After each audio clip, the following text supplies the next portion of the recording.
ভেবেছিলাম কি আর হলো কি, খুব সুন্দর করে একটা শাড়ি পরে ভেবেছিলাম জামাইয়ের সাথে ঘুরতে যাব। এদিকে বৃষ্টি নেমে গেছে, তাই যাওয়াটাও ক্যান্সেল হয়ে গেছে। তাই জামাই আবদার করলো বাসায় কিছু নাস্তা বানাও। তাই ঝটপট করে বানিয়ে নিলাম মতিচুরের লাড্ডু। বেসন দিয়ে এই লাড্ডুটা বানানো খুবই সহজ, আর খেতেও কিন্তু দারুণ মজা। আমি মাঝে মাঝে বানাই, কিন্তু কখনো ওইভাবে ভিডিওতে শেয়ার করা হয়নি। আজকে আমি আপনাদের সাথে শেয়ার করছি। এখানে আমি বেসন নিয়ে নিয়েছি, তার মধ্যে সামান্য একটু লবণ দিয়েছি, একটু ফুড কালার দিয়েছি, এটা অপশনাল, চাইলে দেওয়াও যায় না দেওয়াও যায়। তারপর আমি পানি দিয়ে এটাকে গুলে নিচ্ছি। আমরা ঠিক বেগুনি ভাজার জন্য বেসনটা যেভাবে গুলিয়ে নিই, এটা সেভাবে করলেই হবে। এই তো এখানে আমি এই যে এরকম কনসিস্টেন্সিতে এটাকে করে নিয়েছি এভাবে। আজকে আমি এই লাড্ডুটার মধ্যে ঘি ইউজ করব।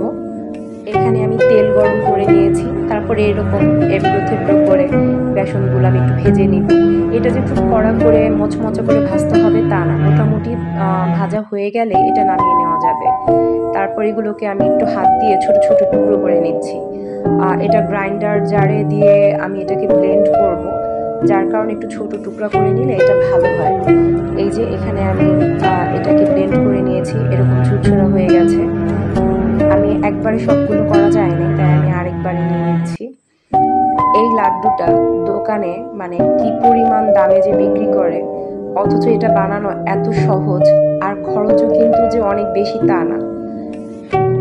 আর আমার কাছে মনে হয় বাইরের দোকানের থেকে বাসায় বানিয়ে নিলেই এটা খেতে বেশি ভালো হয় আর হেলদিও হয়। এখানে আমি কড়াইতে একটু চিনি দিয়ে দিয়েছি। আসলে চিনিটা প্রথমে আমি বেশি দিব না, অল্প করে দিব, তারপর যদি পরে লাগে আমি আবার একটু অ্যাড করে নিব। সাথে পানি দিয়ে দিয়েছি, তার সাথে সামান্য একটু ফুড কালার দিয়েছি। আসলে কালারটা সুন্দর হলে দেখতে কিন্তু বেশ ভালো লাগে, কিন্তু এটা চাইলে নাও দেওয়া যাইতে পারে। আর এখানে এই তো আমি এখানে হচ্ছে এটা একতার হয়েছে কিনা আমি একটু চেক করে নিলাম। তারপর এখানে আমি হচ্ছে বেসনের যে ভাজাগুলো সেগুলো দিয়ে দিলাম। এখন এটাকে জাস্ট খুব ভালো করে মিক্স করে নিব। আর এর মধ্যে যদি আমি দেখি যে মিষ্টিটা আমার কাছে কম লাগছে, তাহলে আমি আর একটু চিনি দিয়ে নিব। আর সামান্য একটু চিনি লাগতো, আমি দিয়ে এটাকে খুব ভালো করে মিশিয়ে নিচ্ছি। এই তো আমার লাড্ডু বানানো একদম শেষ। এখন আমি এটাকে গোল গোল হাতে একটু ঘি মাখিয়ে গোল গোল শেপ করে নিচ্ছি। 300 টাকা কেজির লাড্ডু ঘরে বসে একদম খুব সহজ উপায়ে ঝটপট করে তৈরি করে নিলাম। আপনাদের কাছে কেমন লাগতো? এই যে আমার লাড্ডুগুলো সব রেডি, এখন শুধু খাওয়ার পালা।